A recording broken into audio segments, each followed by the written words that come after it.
What's up, YouTube? Today I need to mow the lawn, but my little RC lawnmower here needs an overhaul. But I thought I never really went through this, so I thought I'd go through it and show you what we got here. We'll start at the front. This is just the caster wheels from we robbed this from a wheelchair for people, an electric wheelchair. Basically robbed the motors and these wheels.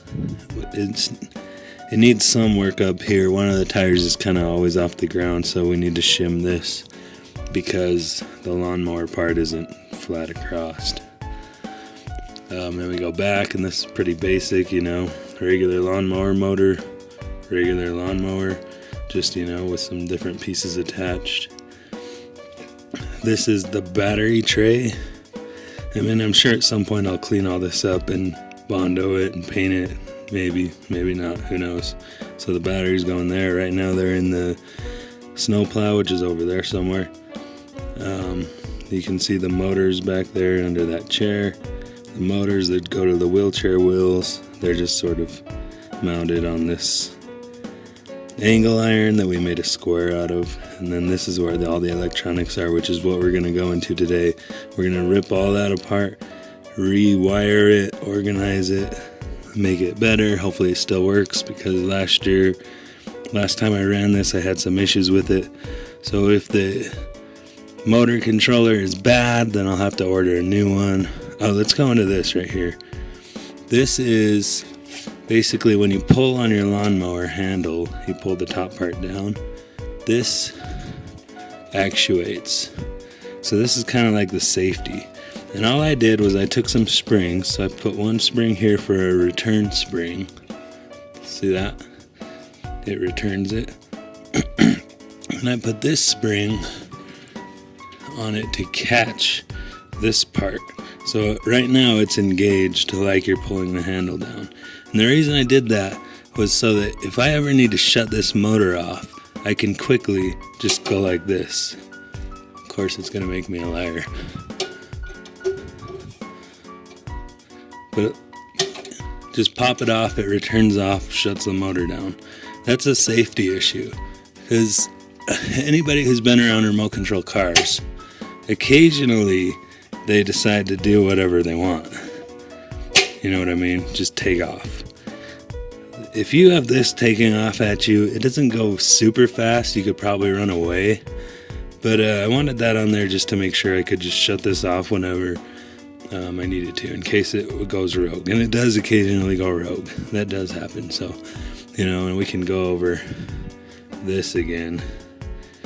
Your little warning label telling you don't put body parts near the spinny thing and whatnot. So anyways, that's a setup. So let's get to it, get to this mess of wires and crap and rewire it.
Alright, so what we have here is we have these two that go to the battery, or to the two batteries, and we have the grounds together, and then this side comes out as the ground and this side comes out as positive. So this side comes out as positive and this side comes out as ground. So they're wired parallel, or I mean series rather. So they're wired in series. So then we have one side that goes to our plus on our motor controller, which is that one. And one side that goes to our negative controller, which is that one. It's positive, minus. And then on these two go to the motors, positive, minus. And then over here, positive, minus. So the way this works, let's pull you in a little closer.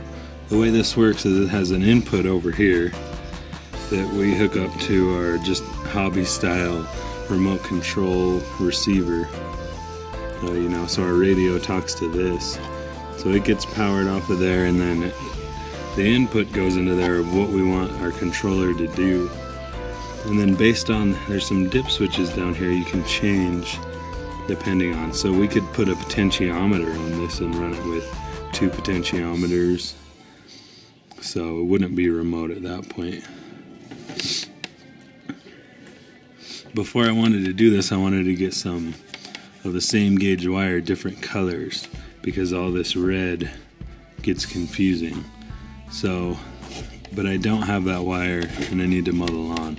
So I'm just going to try to get this to work today and order some wire and do a better job later.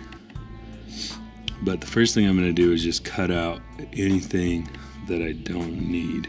So there's a lot of wire here that it's just excessive, and try to simplify the wiring just down to, the 2 wires going into here. You notice that this is a 4-plug, and this goes into the motor. And the reason is because the motors themselves have some more electronics going on in them. One of the main things that I noticed when I first built this was the motors have a relay inside them that turn them on. I'm not sure why that is, but so they're not just simple motors. So we're gonna have 2 points, be our negative and positive on our motor, and then 2 points be our negative and positive on the relay.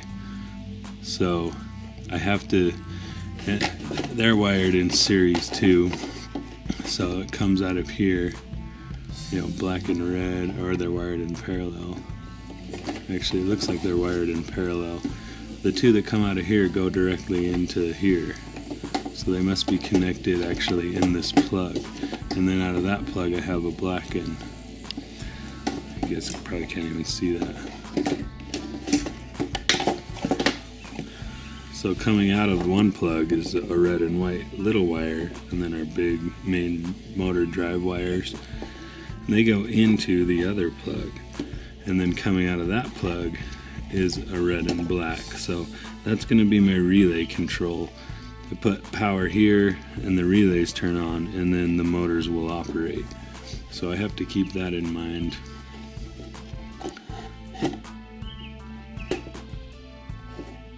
And so what I have is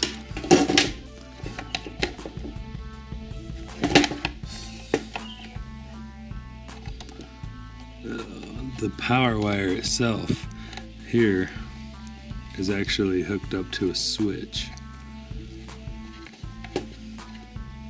So on top of this case, when this is closed, I have a switch that turns the power from the batteries on to the controller.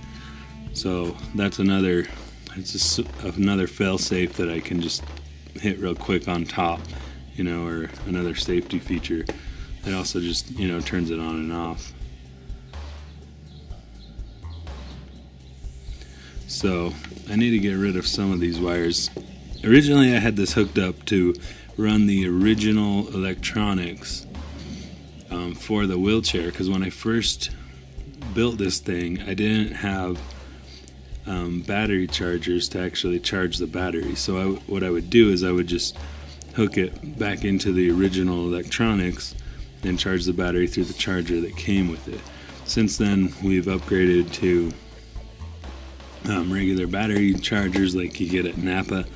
So I no longer need some of these wires and some of this setup. So I'm going to go through and delete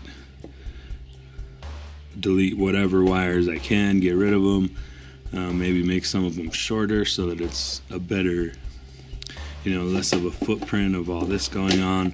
Try to sure up some of these connections, maybe even get the soldering iron out and get rid of all the butt connectors, and just solder all the wires and heat shrink them. It might be a more positive hold, like some of these connections are like just literally falling apart, being bounced around for 4 years or something, 5 years. I built this about 5 years ago, so like this one here, we're not really holding up. That was actually the problem, because it looks like I lost my ground wire here. This connection, which is the ground wire, came apart last year. So yeah, I'll just put you guys up a little higher and go to it. We'll do a speed shot on it.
So this is what I ended up with, just really short wires coming down to the motors here, and this goes to the batteries. I have to unplug this because it's going to constantly have a load on it because of those relays down here in the motors. So plug that in, flick my switch on, and it's good to go. Comment, subscribe, peace.